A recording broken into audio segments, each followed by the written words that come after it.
Good evening and welcome to this week's episode of Coach's Corner. My name is Dwayne Dwyer. I go by the Mindset Coach. My name is the Uncle Junior, and I go by the Consistency Coach. We are your coaches today for Coach's Corner. Listen, as always, I always start off with this disclaimer. Listen, if you are here and you're going to get this information and you're just going to go watch TV and do absolutely nothing with it, then you may be in the wrong spot. But if you're looking to make lasting change in your life and the life of the people that you know, love, and care about, then I think you're in the right place. You are destined to be in the seat that you're sitting in, looking at us and hearing the voices coming through your screen or coming through your phone or whatever you're using to access this program. So without further ado, let me speak to my brother over there, the Consistency Coach, and say, Unc with the Funk, how are you doing, my friend? Man, Uncle with the Funk is funky and unky and all of the other things. No, man, I'm doing good over here. I'm doing good over here in North Carolina. All things are well. Life is great. Things could always be better. You know what I mean? Always striving every single day to be better. Yes, sir. I'm trying to figure out what these 5 shocking ways, these beliefs are holding me back. You know what I'm saying? I know you probably got some good stuff going on in that dome of yours, and you know what I mean? So I know I got something to say, but I definitely am looking forward to this conversation and what you're gonna have to say today. And definitely the chat gonna say. This thing, whatever's going on in this dome, is going to be a mystery to you and me both, man. So we're going to figure it out. We're going to figure it out. Yes, sir. All right. Yeah, all is well with me, man. As always, as you know, I always look forward to these conversations, sharing conversation with you, sharing conversation with the Lavish chat on social media, and then just unpacking these conversations, these questions, and discovering what is actually going to be shared across. Not just discovering what I am going to say, because I don't know, to be honest with you, but also learning from you as you speak and looking at what they're saying in the chats. So for those who are new here, this is a space of learning. This is a podcast that actually gives out actionable advice, things that you can actually use today, right now. So if you don't have a pen and a piece of paper, what I would say is that you might want to hurry and get one, because we're about to get this party started. So unless you have anything else, bro, we can just dive right into it. Heck no, man. I'm ready to dive in cannonball style. Let's do it. Cannonball. Let's do it. Have you ever felt like you're stuck in the same place, no matter how hard you try? Do you ever wonder if your beliefs you hold about yourself, your abilities, or even failure are quietly working against your progress? Today, we're going to dive deep into some of the most shocking ways your own beliefs might be holding you back. Beliefs you may not even realize you are limiting your potential. Throughout this conversation, we'll reveal insights and truths that will open your eyes to the subtle but powerful ways your mindset can either propel you forward or keep you stuck. They aren't just surface level ideas. We're going to unpack some life altering perspectives that could completely change the way you approach your goals, relationships, and even your own self worth. And here's the best part about it: if you stay with us until the end, we'll have a free gift for you.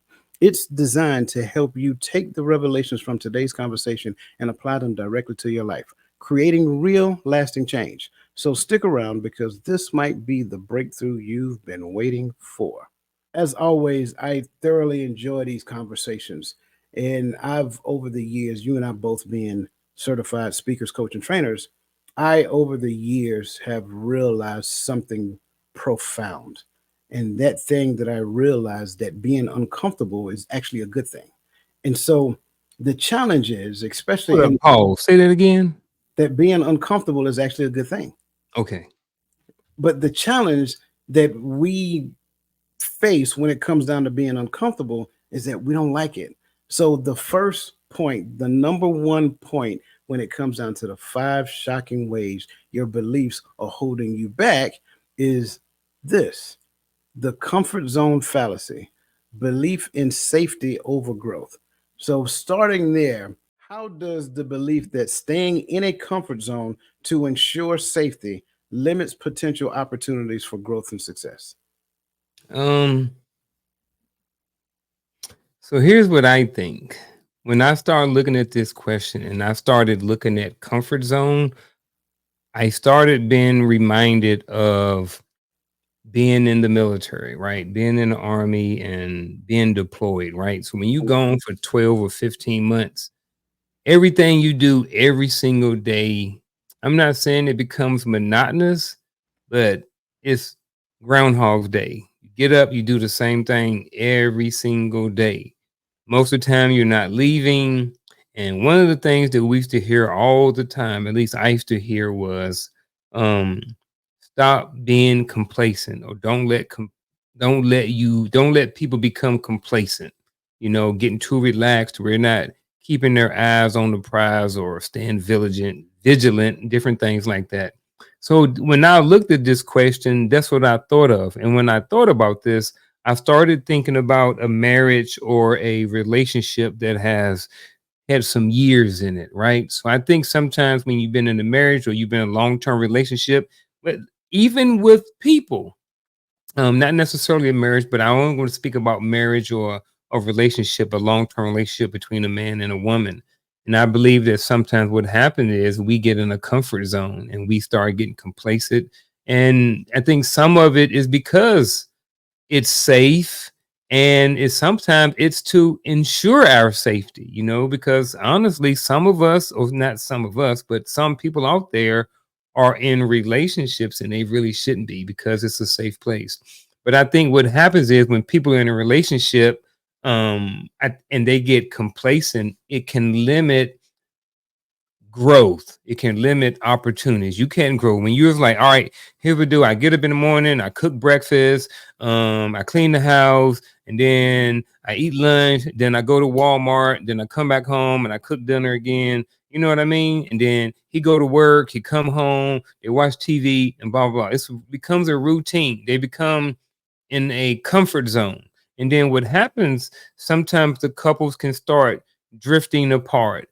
And it's not necessarily on purpose, it's just because they have become routine. They are comfort. He's not going to do nothing. She's not going to do nothing. You know what? I don't want to do my hair today. You know what? I don't want to shave today. You know what? I'm gonna stop taking care of my body. You know what? I'm gonna eat whatever it is I want. So then what happens is you have everybody on there, that's everybody on the team or in the relationship is being complacent because they're such in a comfort zone. And the relationship may not be growing, and I heard a long time ago, if something not growing, then it's dying.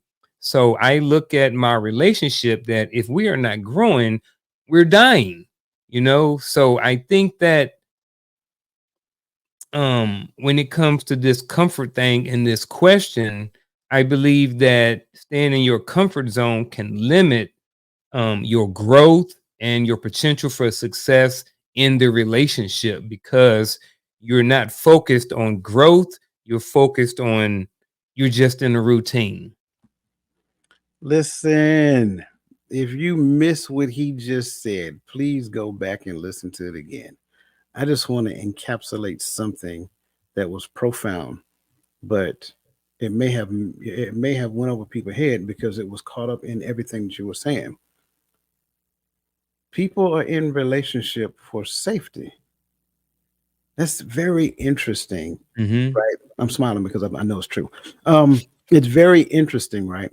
And I like to talk about Maslow's hierarchy of needs. I know you're familiar with it. If you're not Mm-hmm. familiar with Maslow's hierarchy of needs, Google it, because it forms like a pyramid type thing. Um, if you view that pyramid as a population, right?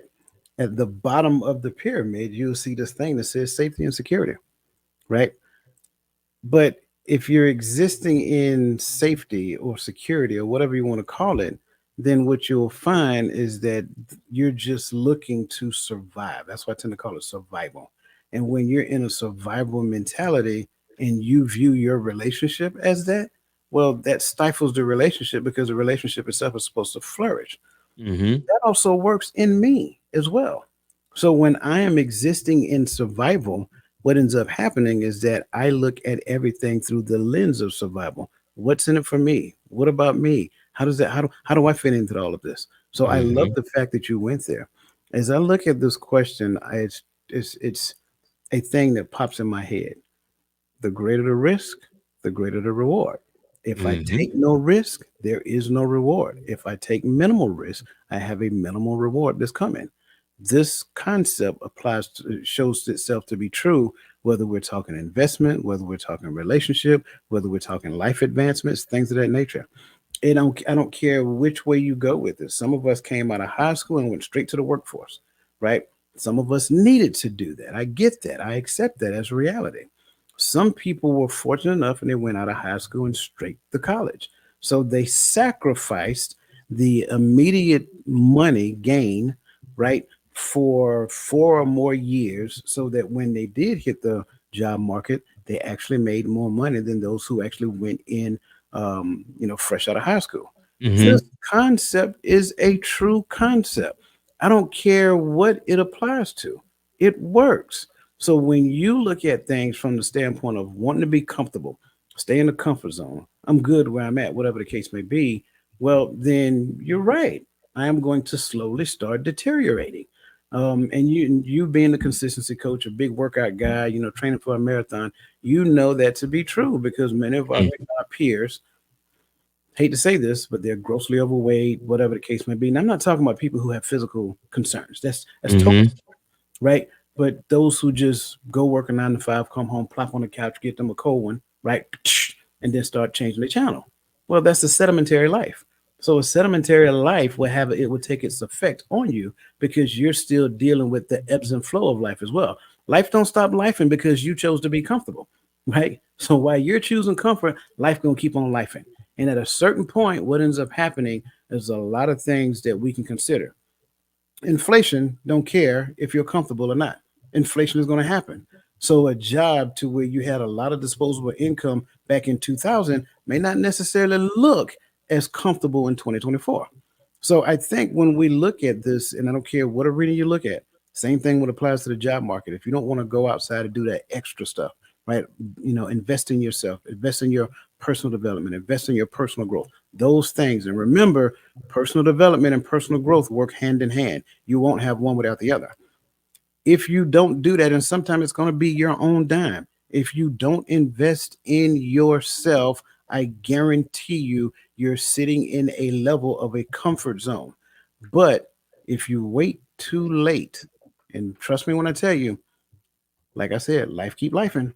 Life is going to show up, and life is going to force you to move out that comfort zone because the things in life does not stop because you are comfortable. So again, to me, this is a risk versus reward concept. This is a fallacy that most people digest and they hold on to for dear life because I don't like the way it feels when I'm outside of my comfort zone. Oh my God, you mean to tell me that I got to do this? Like what does that mean? Like, come on, man, think about it.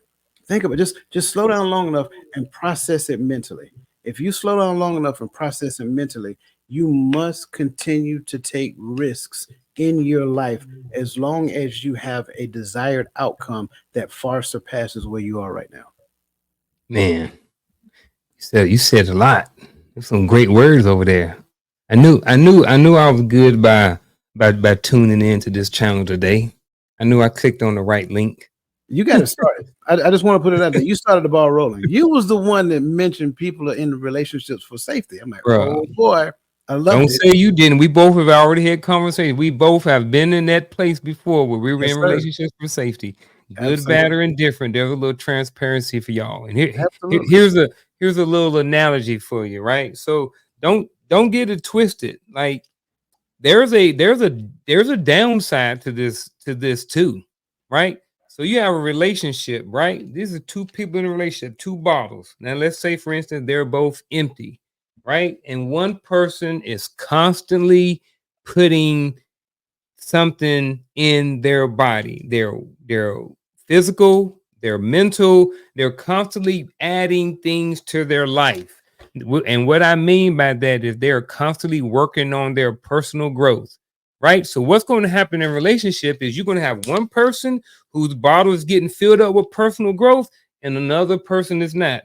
That's why it's so important that in a relationship both parties, I repeat, both parties are working on themselves individually for growth, because if not, what can happen is after a certain amount of time, even though we're growing, we don't have to grow. We haven't necessarily don't have to grow at the same rate.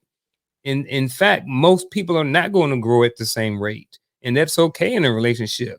But as long as we're both growing, that's okay. You may be working on your finances and your attitude.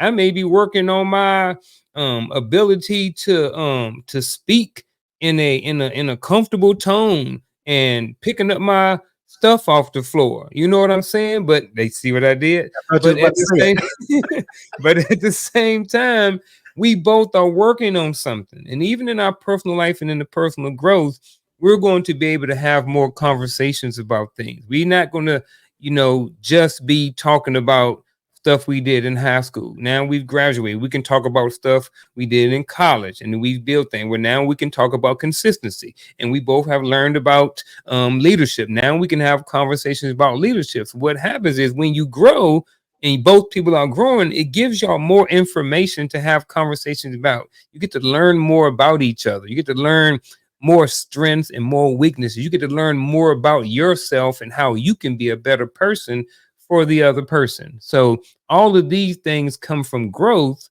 And that's why when it comes to growth, both people in a relationship need to be working on themselves, need to be growing. I love the analogy, but you stopped it too soon. Bring the bottles back up again. Bring the bottles back. Watch this. So if let's just say which pick whichever one, I don't care which one it is.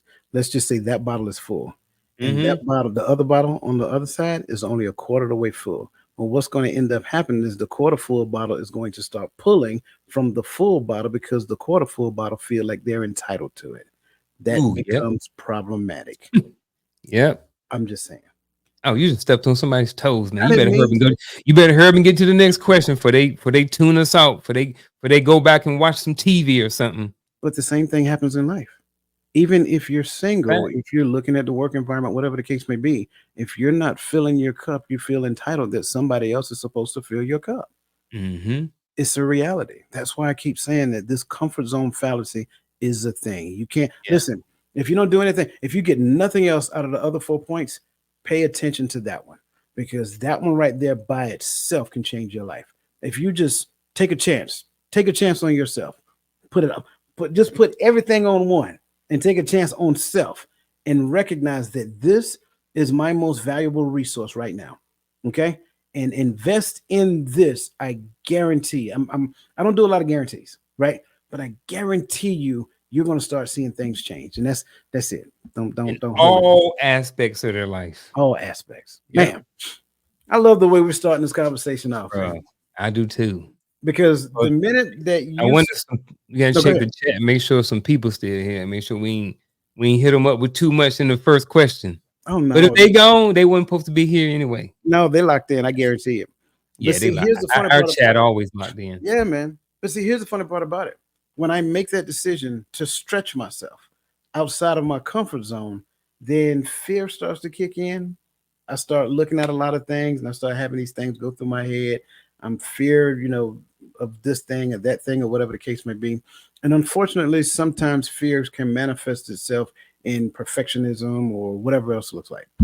Fear of success, fear of failure. But this one here is all about the fear of mistakes, which we understand to be a form of perfectionism. Which, in other words, it's belief that perfectionism is necessary for success. So, in what ways can the fear of making mistakes create a culture of hesitation and stagnation, especially in environments that require innovation? It's a lot of Asians going on here, by the way. Mm-hmm. Um, well, first I want to start with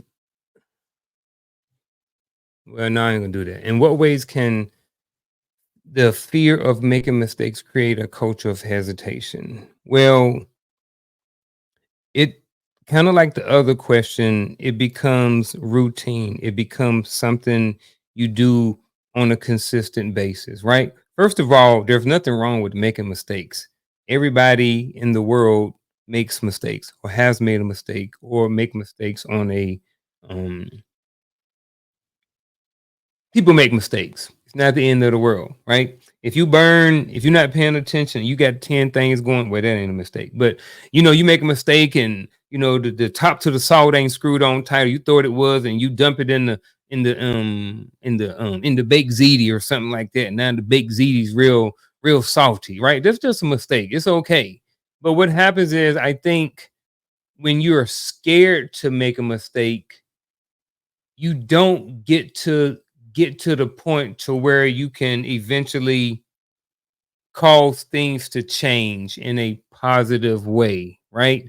So if you are on your job and you have a fear of being innovative or stepping outside of the box or volunteering to go and do something or helping somebody else or to be an asset to the company or help train somebody or something like that for fear of making a mistake, then you start doing that over and over and over and over, and then eventually the the place around you, man, for some reason I want to keep going back to the marriage, man. You muted. What you think? You're fine. If that's where you want to go with it, go with it. Yeah. I was trying to go somewhere else with it, man, but I'm going back to the marriage on this, All right? right. All right. So in the marriage, sometimes we have people in the marriage, and sometimes there's fear to make mistakes. You know, we all want to be great in our marriage. We all want to be the best husbands. We all want to be the best wives. But the reality of it is sometimes we make mistakes. Sometimes, you know, we spill coffee on the carpet and you call somebody else in a relationship to have to take away their time and clean it up. That's okay. You know what I mean? Spill the coffee, but just don't hide the coffee. Just spill it and say, hey, I spilled the coffee. Now it's going to take some time out of your schedule to go and do it. But I think what happens is sometimes people in the relationship fear certain things because of the possible outcomes that's going to happen, right? If I bring up something, if I bring up, man, she snore like something, you know what I mean? Now she gonna get upset and she be mad at me for 3 days, and you know, for the next 3 days, we ain't gonna get to have no fun. You know what I'm saying? So I'd rather not say something about the snoring because it's gonna cause a potential argument, right? So I think sometimes the fear of what's going to happen can cause the culture of hesitation, which and re, at the same time, relationships, speaking of relationships right here, is the environment require some innovation. Because let's be honest, like I said before, after a while, sometimes relationships, I ain't saying they get stale, but sometimes after 10 years, you've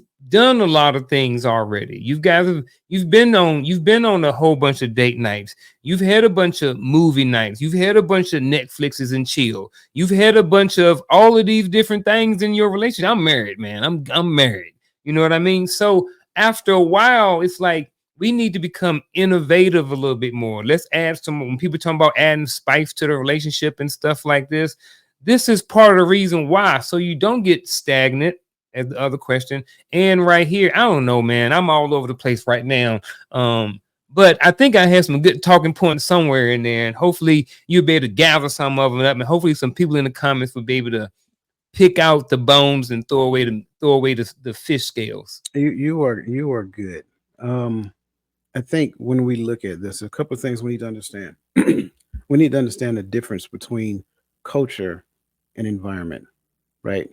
I think when we look at culture, culture is kind of like an established norm amongst a group. In this area, this is what we do. And then that in turn creates the temperature in the environment. So when we create a culture of hesitation and stagnation, meaning that we are very slow to act when we know that things need to be done, and we become stagnant, we're comfortable, we don't want to move forward, we don't want to progress, things of that nature. Well, when there are times that presents itself to where we need to be innovative or think outside of the box, consider the box being the process of thinking that you normally have. So when you look at the process of thinking that where you normally have, there is a fear to step outside of that and think differently because you fear the response. You fear what someone else says. You fear of making mistakes, things of that nature. That becomes problematic. How will you ever experience anything different if you never try anything different? So going back to your relationship analogy, day in, day out, this is what we're doing. And I'm not saying it's bad. I'm just saying sometimes we need to change it up a little bit, Yeah. right? Instead of driving the exact same way to work every day, change it up a little bit. Don't be so predictable to where just in case you put yourself in harm's way.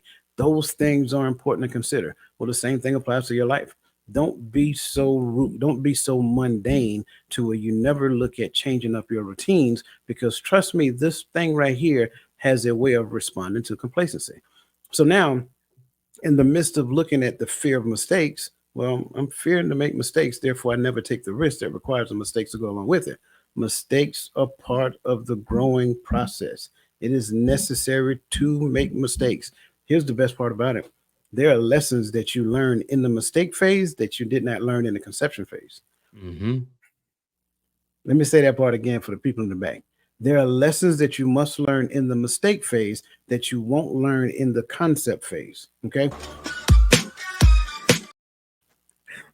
So the concept of a thing is just simply how I put it in my brain.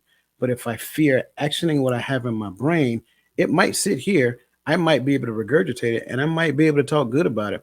But the only reason I'm talking good about it because I'm trying to impress you. I want you to think I know more than what I do. The evidence of what you know is discovered in the things that you do. So knowing a thing and doing a thing is not necessarily on the same plane. Your behavior, your activity, your actions qualify the things you believe. So now I can look at my behavior in real time, assess what I'm doing, and then now that helps to validate what I believe. So if my activity don't line up with my belief system, raise it up. Step outside the box, do different, try another way of doing this. Like get some feedback from somebody other than yourself, somebody other than someone who speaks and talks like you. Because at the end of the day, what we want to do is we want to surround ourselves with people who are on the exact same level as we are. Well, I learned a long time ago. I need somebody on the same plane as me. I need somebody a step above me, and I need a couple of people a step below me. This is the person I get advice from. This is the person I get feedback from. This is the person I pour into. So if this person isn't pouring into me, and this person isn't telling me what they see in me, then these people suffer because I didn't do the necessary work needed to be the right person to pour into them. That's important for everybody to understand. So these fears that we're talking about, that's where these people at different levels are supposed to help us. They help us by pouring into us so that we can overcome that fear and take a risk on ourselves, take a risk on the environment, take a risk on an opportunity, take a risk on something else. Again, all this is about risk, right? Do something different than what you know. Step outside of the box, take a chance, do that. Your life will be much better for it. And again, that fear, you made all that up in your head anyway. So let's not put too much faith into that. Yep. Man, you clean that up good. I sure do appreciate it. No, you good. But see, again, but again, I think we may have already touched on that. Like Mm-hmm. what well, let me present it to you first and you tell me. Okay. What are the potential benefits of adopting a mindset where mistakes are seen as learning opportunities rather than indicators of failure or inadequacy? Well, in a relationship, back to what I was talking about, the benefit is that your relationship is going to grow. When you have the mindset in the relationship that you can make mistakes and it's okay. And I think mistakes are okay. Now, we understand the difference between something being a mistake and something being on you. Once, maybe twice, it might be a mistake. After that, no, no, no. It's starting to become a habit. It's starting to become who you are. It's not just a mistake. So you burn the kitchen. I mean, you burn the chicken once, maybe a mistake. You burn it twice. You burn the chicken every Sunday. Is something else going on if you burning chicken every Sunday. Can't be messing And up I, the chicken. huh? Can't be messing up the chicken. That's all I'm saying. Many don't burn no chicken. So, but she don't. But it's you can take out chicken and you can put anything in there. You know what I'm saying? So the benefits of that is, like I said, your relationship can grow. If I know that, you know what, I made a mistake, I can go to my wife and I say, babe, you know what? Shell, I freaking made a mistake. All right. She can say, okay, babe, well, what are we going to do about this mistake that you made? All right, well, this is what we need to do. You know what I mean? Oh, well, baby, that's okay. Yeah. And I'm like, oh, man, I feel so bad. I made a mistake, blah, blah, blah. Babe, look, you're not perfect. You know what I mean? You're allowed to make mistakes. You know what I'm saying? It's not a failure on your part because you made a mistake. It's just a mistake. All right, how can we move forward with this? So this is what can happen when you and both, especially both people in the relationship, have a mindset where it's okay to make mistakes. You know what I mean? And I will say it publicly to my wife right here on the show. It is babe, it is okay to make mistakes. I And make them, you make them, and we're gonna continue to make them until the day we die. So same thing here with you, coach. Bro, it's okay to make mistakes. I don't care. We ain't gonna get every show topic correct. We ain't gonna get every thumbnail correct. We're gonna stumble over our words sometime. Brother, it is okay. I ain't got no problem with it. You are not a failure. You are not inadequate. We are good to go. So I just want to let Shell know and Coach know today, with me, you can make mistakes. I am okay with hey, man, I appreciate that. I made one earlier, and we just laughed through it. I, it. But they'll never see it because it's gonna edit out. I'm gonna edit it out. Yeah. Here's the funny part about it. I don't want people to tell me it's okay. I Mm-hmm. want people to ask me what did I learn from it. Ooh, I like that too. Ask me what I learned from it. Like, okay, great, you made that decision. You made that decision. It wasn't the right decision. What did you learn in the process? Listen, mind blowing, because this is how we feed one another. So if I ask, and I just use you for an example, let's just say you say, man, I need to tell you something. What's up? I did something today, man. I don't think it was the right thing to do. Okay, cool. What was it? And you share it with me, right? Okay. I'm hearing. I'll give you an example. Okay. I was talking about you behind your back to Shell. Okay. Good example. All right. And We then don't, by the way. no, we don't. We don't. But let's just say that was the example. And then I ask you a question because see, that's a different question at that point. Okay, so Mhm. now what made you decide to share that with me, right? And so he'll have his response, whatever that is. And then once he gives the response, the next question, so what did you learn from this? Because you have to understand it takes a person with great integrity. Trust me when I tell you that young man is that. It takes a person with great integrity to own something of that magnitude. Let's be honest. I would have never found out anyway. Shell ain't gonna tell on you. We already Mhm. know that. So Yeah. if he share it with me, it's because something inside is talking to him. Something inside doesn't sit right, and he shares something that you share that with me. There's an opportunity for the person, and I'm using that word loosely, by the way.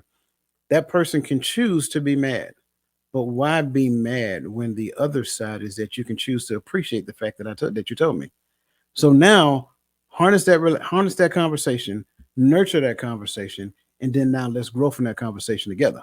And here's the funny part about it. I will have more respect for you as a person if you can tell me something like that, as opposed to you say, yeah, man, I was just talking about you. Man, I was telling everybody how cool you was and all kind of stuff like that. That's cool. Thank you. But tell me if you tell me something like what he just said, I got a huge amount of respect for you because now I know that you're a person that of integrity.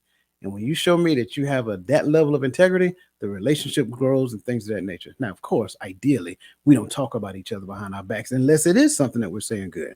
But if a Mhm. person does that, like imagine what that does to the relationship. Mhm.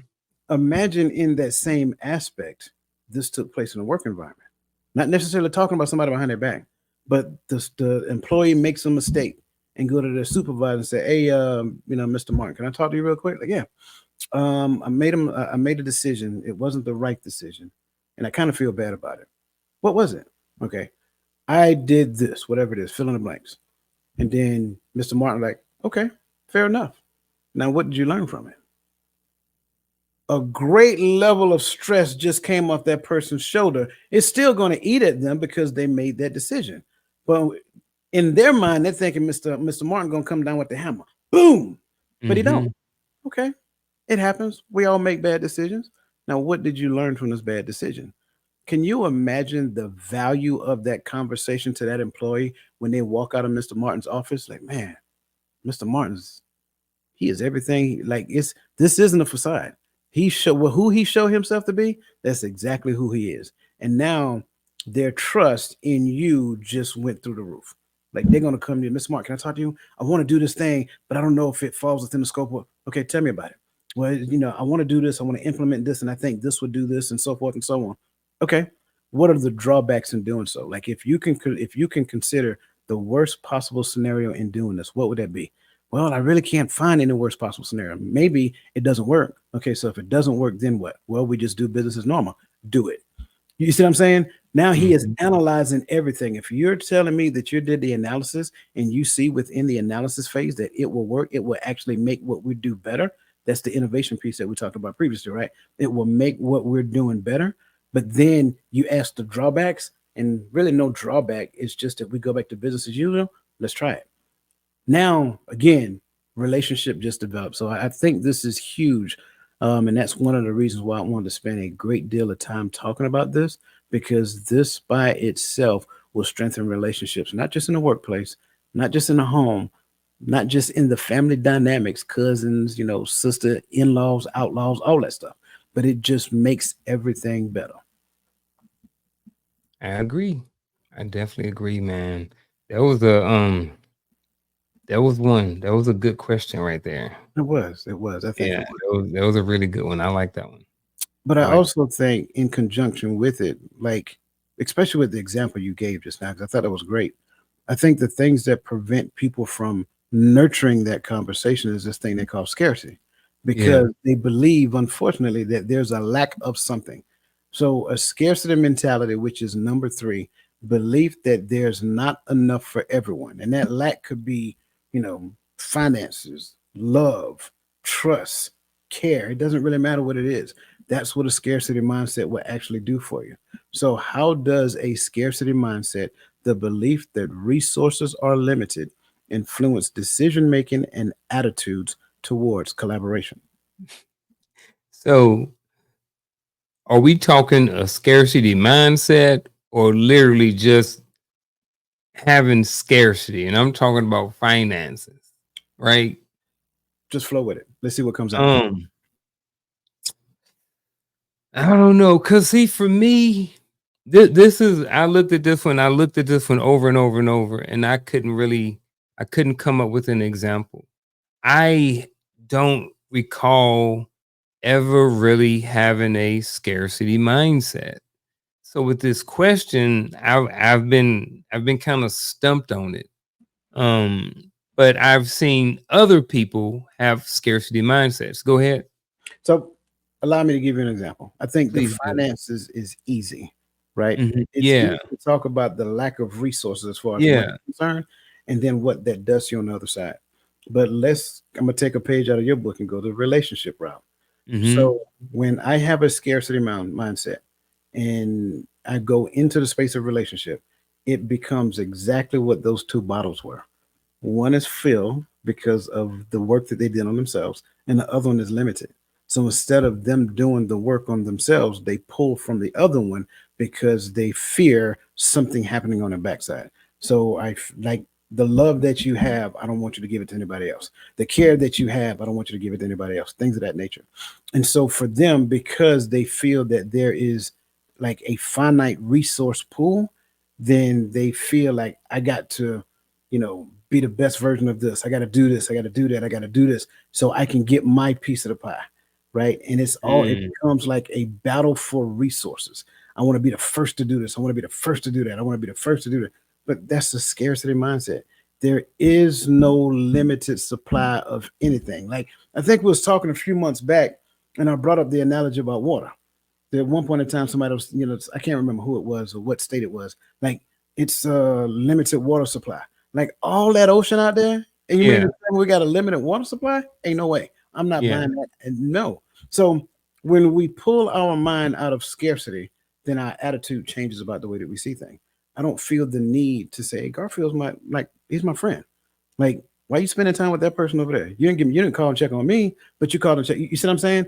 That's what hmm scarcity makes you do. That's how it makes you behave. Mm, It makes you ask questions like, "What about me? You didn't do that for me." You know what I'm saying? I thought I was your best friend. I thought we was, whatever. So when we look at it, the attitude changes. It's almost like, how you use the whole crab in a bucket analogy, right? But even that analogy is scarcity, yeah, because yeah, the other side to it is that maybe they're trying to pull each other up. yeah. So just that thought.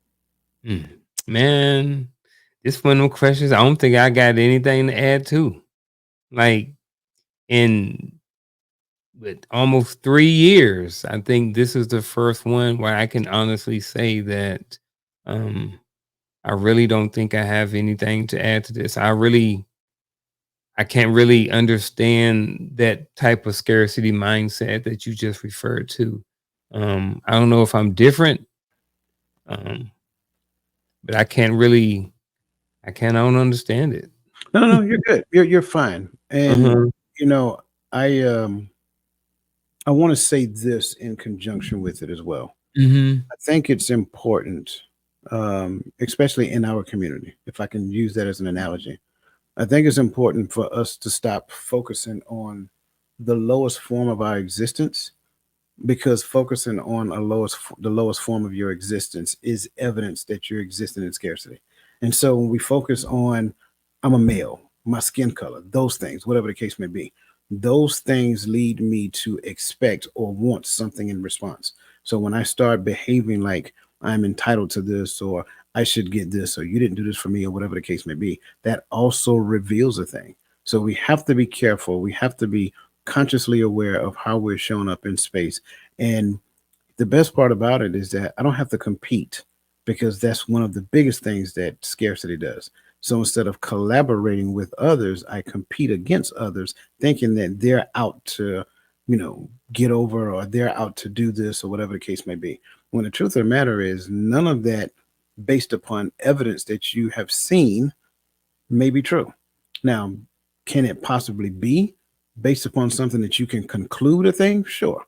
But why conclude that when something else is always available? So I think that's another thing I wanted to kind of inject in there. Scarcity makes you compete with people. When you get out of this scarcity mindset and move into abundance, abundance makes you want to collaborate with others.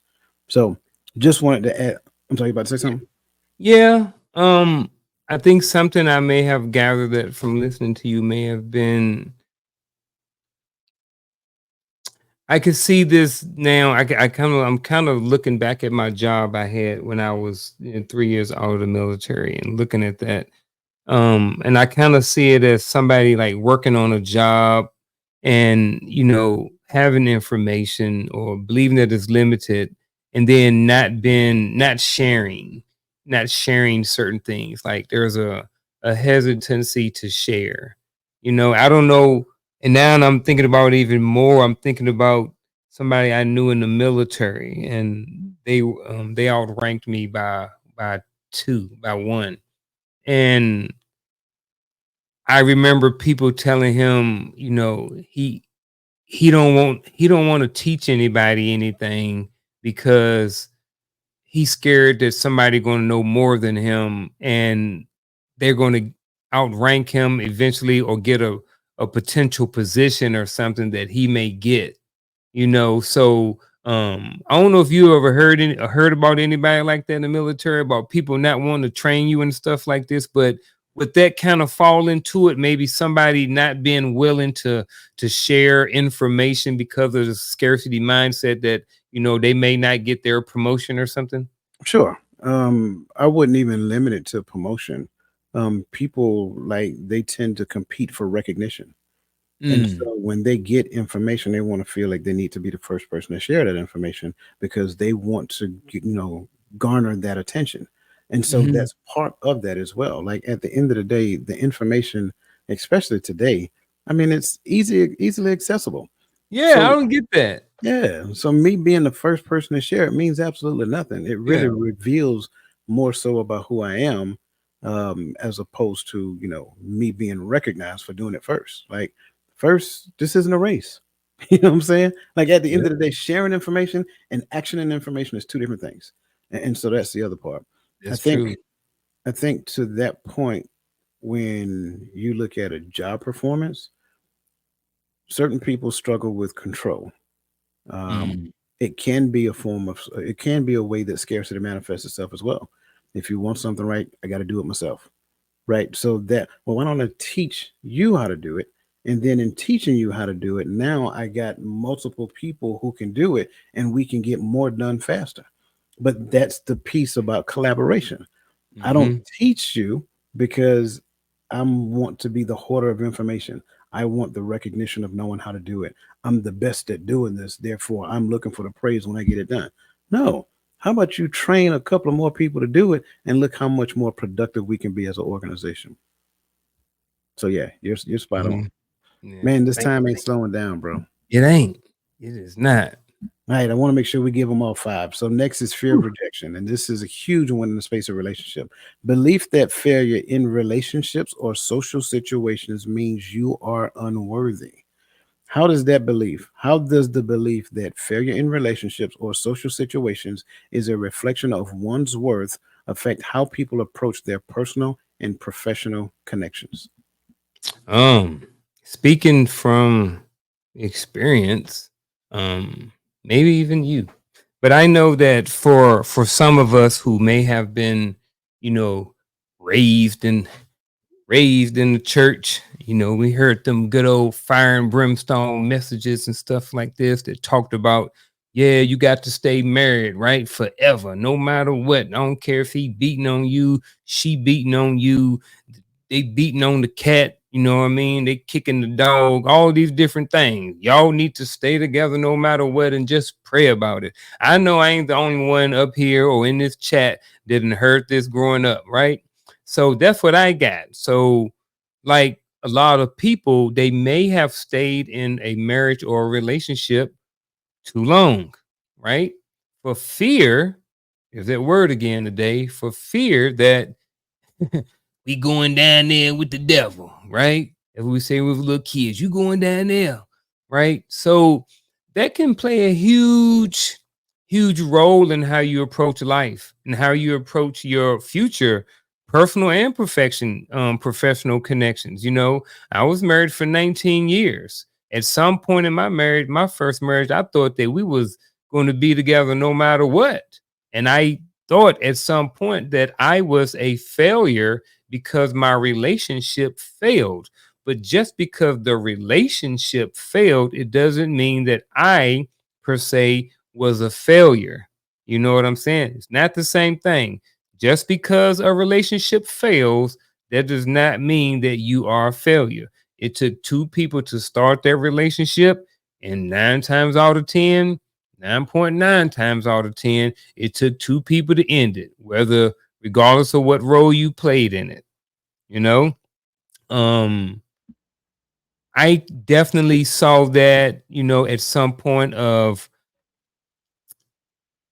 uh, almost like, not necessarily was I worthy, but for lack of a better term, was I even worthy of having somebody else? If I was with somebody for 19 years and I couldn't make it, you know how do I know the next one is going to work? You know what I mean? What about just the connections and stuff like that on our job too? I think it can affect that too, because you know I don't know. I just think it can affect the work relationship too. I was going to give an analogy with another woman or something like that, but then I was like, nah, I'm just leave that one alone. But I think in our personal life, it can affect it. You know what I mean? Because we're like, okay, well, if I did this for 19 years and I did this wrong and it ended, eventually, you know what I mean? How much longer for a coach be like, all right, brother, our time up as friends is over. We done. You're no longer worthy. You're no longer good enough for this relationship. And he's like, all right, brother, I don't want to see you on Friday night on the Hearts of Men, and I don't want to see you no more on Tuesdays on Coach's Corner. You know what I mean? So I think failure can do all of those things. And again, I'm going to end with this: just because you fail at something does not mean you are a failure. Bingo. I like where you went with this. And I like the fact that you were transparent. I was married for 14. Hmm. And I think at one point in time, I viewed success in marriage as validation to me being a man. Um, Absolutely. because I was responsible for this, I was responsible for that, I made sure this, and so forth and so on. Hmm. And when you have a failed relationship, you kind of look at yourself and start questioning yourself as well. So I think back then, one of the most profound lessons that I learned after, going through that mental struggle with myself is, again, just like growth, failure is part of the developmental process. Having failed relationships, believe it or not, actually makes you better if you actually reflect on the relationship and look at how I could have done things differently. But as long as we're looking back on a relationship and pointing the finger at the other person, you learn absolutely nothing. You reject the opportunity that is present for you. Do we lose friends? Absolutely. Do we want to lose friends? Absolutely not. But here's the best part about it: whatever your thoughts are, whatever decisions that you make in your life, I have to get to the point of being okay with that and then search myself like, did I do anything? Like, just first and foremost, did I do anything? If I can answer that question, no, then no. That person is an adult. They decide to do some different things in their life. They don't necessarily have the time, whatever that looks like. And I'm okay with it. And I think that's the best space to be. So it's not about me failing any longer, or I have a fear of failing. I have a fear of not being the best version of myself in relationship. Because if I can look back at the relationship and realize that I was holding something back, I was holding something back from my brother over here, I was holding something back from my significant other, I was holding something back in the space of work environment, then that's a me failure. That's an authentic reflection and growth opportunity that I can look at me and say, yeah, I see why this relationship. I'm going in there half cocked. Like, what did I expect from them? I expect for them to give 100% and I'm only giving 50. No, that's not how it works. It's supposed to be a 100, 100. So if I'm at work, I'm giving 100% of who I am. In a relationship, I'm giving 100% of who I am and not holding myself responsible for what they're giving, and leave their version of themselves in the relationship up to them. And I think when we do that, we relinquish the fear of failure, and then we adopt. And I don't want to use the word fear as it is a bad thing, but there should be some, like, a fear of not being authentic. Why would I not show you who I really am in the space of relationship? Not that I'm forcing you to accept it, but if I show you who I really am, that leaves the opportunity for you to make some corrections. Like, hey, bro, I don't like when you keep hitting the hide button and you be going off camera sometime. Like, what you be doing? You be leaving me up Yeah. here all by myself. I'm like, okay, fair enough. I can accept that because I do that from time to time. That is an opportunity for growth. So let's take the word fear, because fear is natural. Don't get it twisted. I think a lot of times we hear the word fear and we say, no, we should have fear for nothing. No, that's not true. Yeah. Like, fear is a healthy feeling. But what if I took the fear and put it to something positive? Fear of not being authentic. Now that's different, which now forces me to the point, say, hey, I don't not want to be authentic. I don't want to be me. I do not want to not be me in the space of relationship, because that's why we're in relationship. Why would I show you the fake version of me when now you're in relationship with a mannequin? I don't even know who he really is. So that's the thing I would say. If you do that, if you change the fear around, right, and not tied to worthy or unworthy, but a fear of not being authentic, man, watch relationships change out the gate.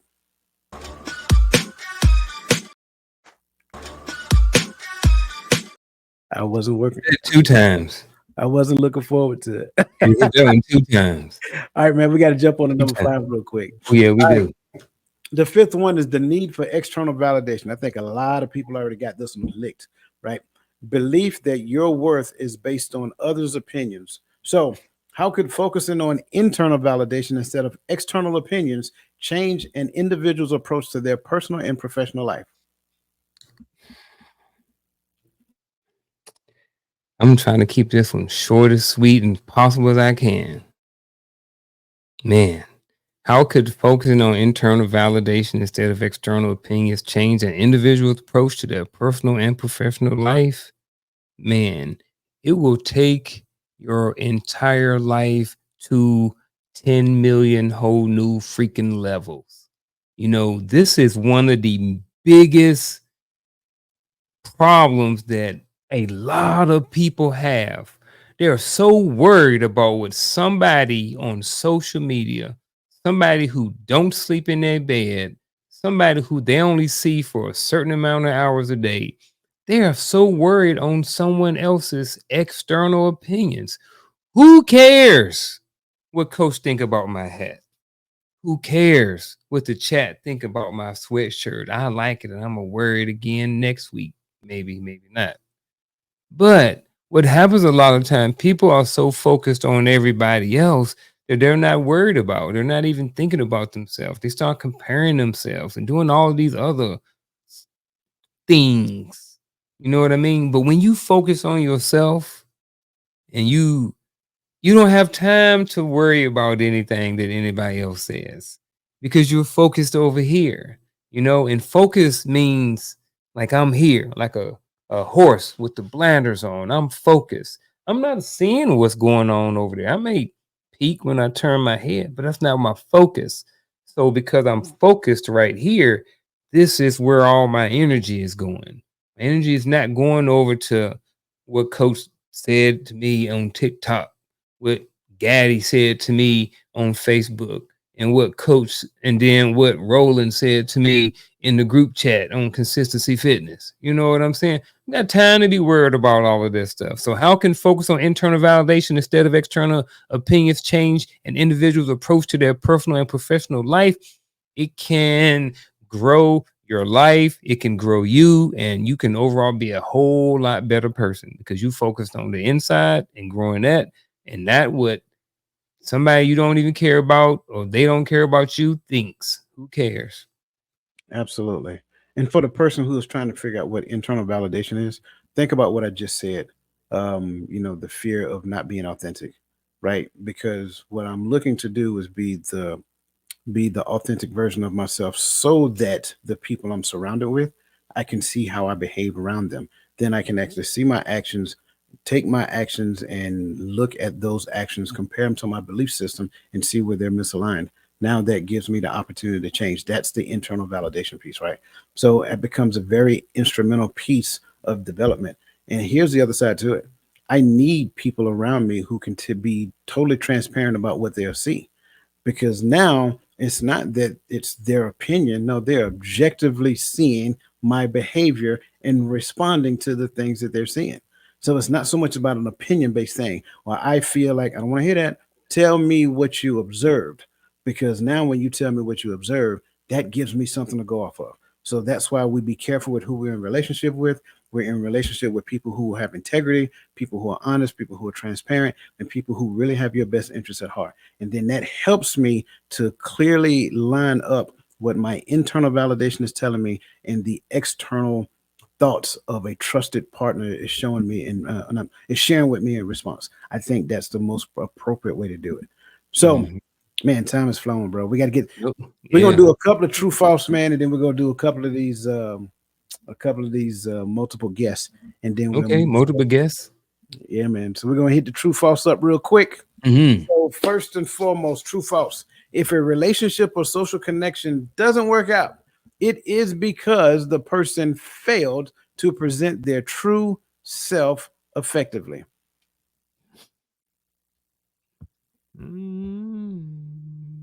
Need the Jeopardy music. Doo, I doo, doo. know, right? Ooh, if a Okay, we got relationship or social connection doesn't work out, it is because person failed to present. Um, it can be true, but it's not necessary. It's not a hard true. But for the sake of time, I can't even do it for the sake of time because you don't really know why. You know what I mean? How do you know if that person really presented their true self effectively or not? So that's kind of where I'm at. So that's my answer. there. It is. That's the answer, and that's what we're going with. Next question. Listen, like we said last week, if long as you can validate your response, we're good with it, right? Mm-hmm. It's not the need to be right; it's the need to grow. And if we look Yep. at it from that perspective, everything will be all right. Okay, Yep. true, false. Remaining in your comfort zone may not feel exciting, but it allows for more consistent, steady growth over time compared to risk taking. But this one, I'm going with true. He's I'll going look with in the chat, see if anybody can validate a false. But right now, I'm going with the TR with the Tango Romeo uniform echo. I You don't. got it.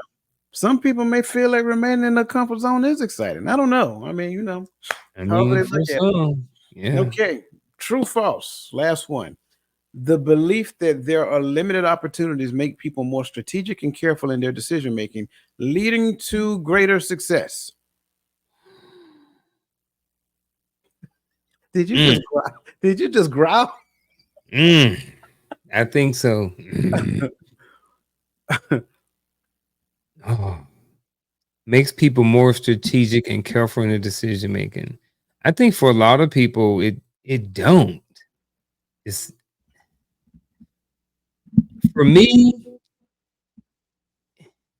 I see it both ways, Hmm. right? I see it both ways. I think there are some people out there who, it's like, man, it's only 5 positions up there.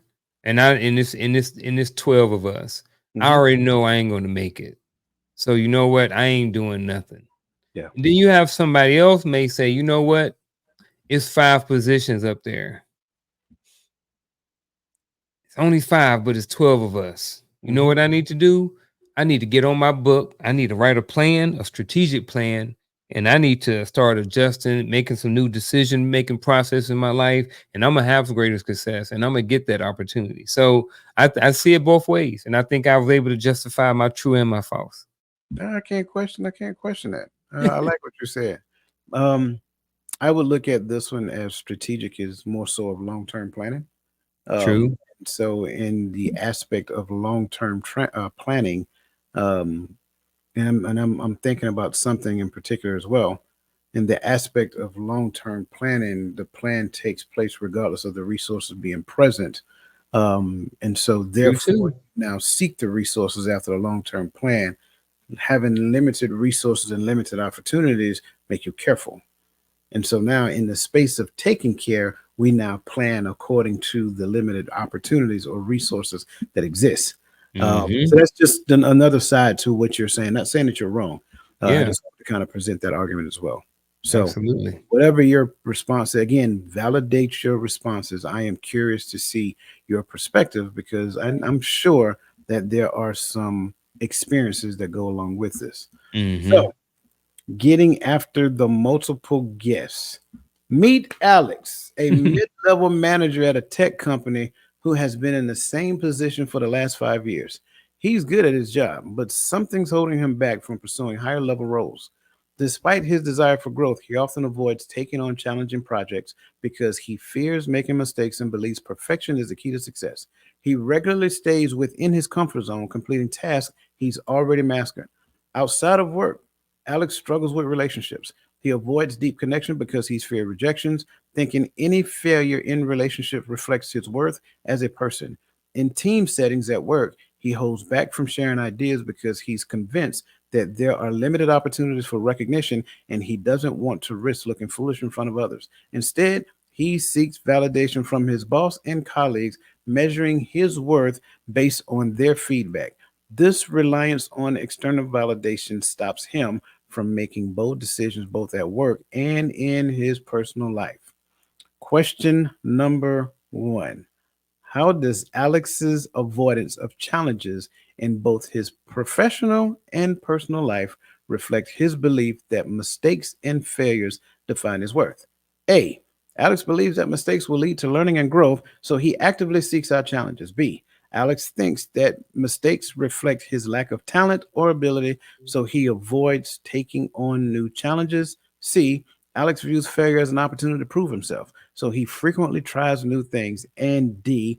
Alex believes that success is guaranteed if he avoids mistakes, so he never makes any errors. What saith ye? He says, poor Alex. Psych. Tell Alex need to come see me. Alex need to come. Alex, here you go, Alex. If you out there, Alex, here you go. Log into one of these, hit one of these links below, and give one of us a call because you Yep, need one of us. That's what you need to do, Alex. bingo. But in the meantime, I'm going to say B. Alex think that mistakes reflect his lack of talent or ability, so he avoids taking on new challenges. Been there, done that. I like that. I really do. Um, Final answer. Any other thoughts to go along with it? Nope. Sticking with Final that. answer. I like it. Mm-hmm. I like it. If you have any other thoughts in the chats, by all means, put them in there and again, validate them. In what ways might Alex's scarcity mindset, particularly in team settings, limit his ability to collaborate and contribute effectively at work? A. Alex believes there are enough opportunities for everyone. so he collaborates openly and shares ideas. B. Alex avoids contributing to team settings because he thinks his colleagues might steal his ideas. C. Alex is confident that recognition is abundant, so he actively seeks ways to help his team succeed. And D. Alex believes that by competing with others, he will secure the best opportunity for himself.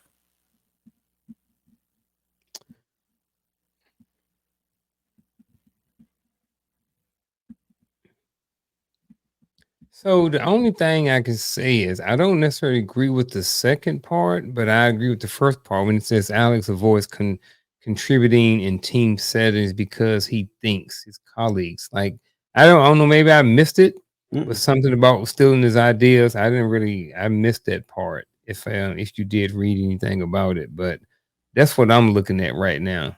Um, I'm looking at B. I don't disagree with you. And I think the idea was that Alex was looking for approval from his boss. So Mm. therefore, he needed to outshine his team. So absolutely. Okay, last one. How does Alex's need for external validation prevent him from developing the confidence to make decisions that align with his own values and goals, both in his career and personal life? A. Alex depends on others' approvals to guide his choices, which prevents him from confidently following his own plan. B. Alex feels secure in his decisions as long as he has clear internal validation, so he rarely seeks others' opinions. C. Alex's decisions are primarily based on his long-term goals and values, regardless of external feedback. And D. Alex values feedback but uses it to strengthen his own independent decision making process. Again, Alex, this is just for you. Come on, Please hit us up, brother. get on the Hit couch, us bro. up, Get on the brother. couch. Get on the couch, brother, please. Um, all day we got A, man. That's A. Alex depends on others' approval to guide his choices, which prevents him from confidently following his own path. Ab- Man, absolutely. Hold I on. know we wrapping up, man, but I struggle with this. I used to struggle with Really? this. I was always, man, always wanting somebody's approval. I never was like, yeah, I got it. Especially in the army, man. It was just like, I mean, because when I saw, I had some trash NCOs, but I had some great ones too. Yeah. And some of these NCOs, they were hard to follow. You know what Mm. I mean? They some of them used to reek of awesomeness. You know what I mean? And I'm like, bro, I ain't ready to be no E6, man. I ain't like Sergeant Dwyer. You sure, man? I don't. I want it. I want that money. I don't know if I really want to be in a leadership position. Just make me E6 and put me in a staff job so I ain't got to lead soldiers. Stuff like that. So it's a real thing, and I think a lot of men go through that. I think a lot of people go through that, not just men, Yeah. especially early on in life until we get to a certain level of maturity. So I think it's not Yeah. uncommon. Yeah, I don't disagree with that. And I think if you're not helped with that in the earlier stages of your life, you're going to struggle with that in your young adult years, maybe somewhat to around midlife, unless you actually pursue it. Um, pursue growth from that early in Hmm. your adult years. So yeah, I can see that. I too, I'm not gonna lie, I did as well. Yeah, Um, and I think I don't think I had it bad, but yeah, I think it came out of me in the form of perfectionism. So if I did a thing, I think it wasn't so much as that I did it to the best of my ability. I did it to the way I thought you would like it, if that makes yeah. I sense. can see that. Yeah, yeah. Not a So bad thing. no, it's not a bad thing. Yeah, Well, when I say channeled channeled correctly could be a great right, thing. Yeah, yeah, handled correctly, it can be a great thing. But if it's all about self gratification, that's where it become bad. yeah. Uh, so yeah, man, let's get into some of these actionable advices. Let's do it.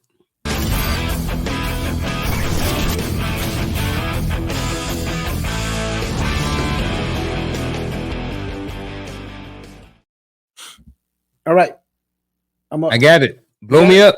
Okay.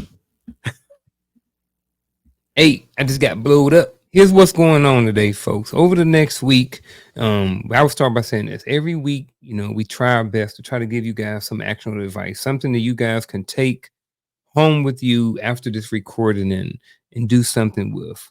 It's not necessarily designed. You don't. Everybody don't have to do it. Maybe this ain't you. If you want to take mine, you want to take coaches, you want to take neither one of them. If you want to work on something you've been working on for last week, you can do that too. At the end of the day, we just want to be able to give you guys something, give something back to you. So my actionable advice for this week is, we went through today's show and coach, and us talked about 5 shocking ways your beliefs are holding you back. So what I want you to do is I want you to go through these 5 things again. If you haven't, write them down, go through the video, look at all of the questions and see where and if any of these things are holding you back. And maybe they're not these 5 things that are holding you back, but take a realistic assessment of yourself over the next few days and kind of see what's holding you back and see what it is holding you back from. And then create a plan to do something about it. Figure out a way that you can get over your comfort zone or your comfort level if you're doing something, or your fear of mistake if that's what you need to do. Or it could be the scarcity mentality, the fear of rejection, or even the need for external validation. So go through that list, see if there's something in there that you can work on and grow from. And that's my actionable advice. Great advice. It's very difficult to follow behind that, by the way. What I would say is that, in conjunction with what he is saying, please do not do that. But what I would say is that pick one. I know some of us may see ourselves in a couple of them, but pick one and then focus your energy on that one. I think focus has to become the thing here. Focus your energy on that and do exactly what he said, right? Choose one. Don't try to do them all at the same time. Choose one and analyze it. Analyze yourself. Like, do I have scarcity as it pertains? I'm choosing that one intentionally. Do I have scarcity as it pertains to my relationship? Do I have scarcity as it pertains to my job? Do I have scarcity as it pertains to my finances? What does my behavior show me as it pertains to that? That's the internal validation piece. And then look at your behavior in reference to it, draw a conclusion based upon what you're seeing, and then actually come up with a plan to improve your behavior moving forward. Why do I not see abundance? Why do I not believe that when it comes down to finances, that we live in a endless supply of resources? Why do I not see when it comes down to a relationship, whatever my partner gives me, that part my partner has an endless supply of that, because I see the divinity in that person. Like, why do I not choose that as an option? Why do I choose scarcity? Why do I choose fear? Right? Why do I need external validation? So pick one, be intentional about one that you pick, and do the work on yourself. And I guarantee you that you will start noticing some things changing and moving forward. So, another great show, bro. Yeah, man. You did that. You did that. We did that. I'm You about know to what I say, mean? There was a great show, man. And for everybody, we were wrapping up. If share the video with somebody. There's a lot of great nuggets and tips in there today for you or for individuals who are watching. Me and Coach, we get up here every week because we want to give you guys something. We're here for you. So always, drop us an email, drop us a link, or hit us up on social media. If there's a certain particular topic or something like that you want us to talk about, always feel free to add comments and stuff like that into the chat. And we, when we're live, we have zero issues, like Coach always said, derailing the show for a question. You know what I mean? Because at the end of the day, like we said, we're here for you. Just yeah, like Burger King, you can not fully like Burger. You can have some things your way, not everything your way, but you can have some things your way over here on Coach's Corner in Hearts and Men. But with that being said, ladies and gentlemen, we really appreciate you for being here. You can check us out again every Tuesday evening at 7 o'clock here on both platforms, on Coach's Corner, on the Uncle Junior Network, and on the Empower Perspective podcast. You can also check us out Friday night, 8 p.m. Eastern Standard Time, for the Hearts and Men podcast over on Coach's channel. We be having stuff over there at 6:30. We have stuff going on. I mean, at 6:30, but over there on Saturdays, and sometimes we have stuff on Sundays over there on TikTok. So get in where you fit in. Make sure you follow us on social media. All the information is down in the description. And coach, if you don't have anything, man, we're gonna see these folks next week. You said it all, bro. Y'all have a good Oh, one.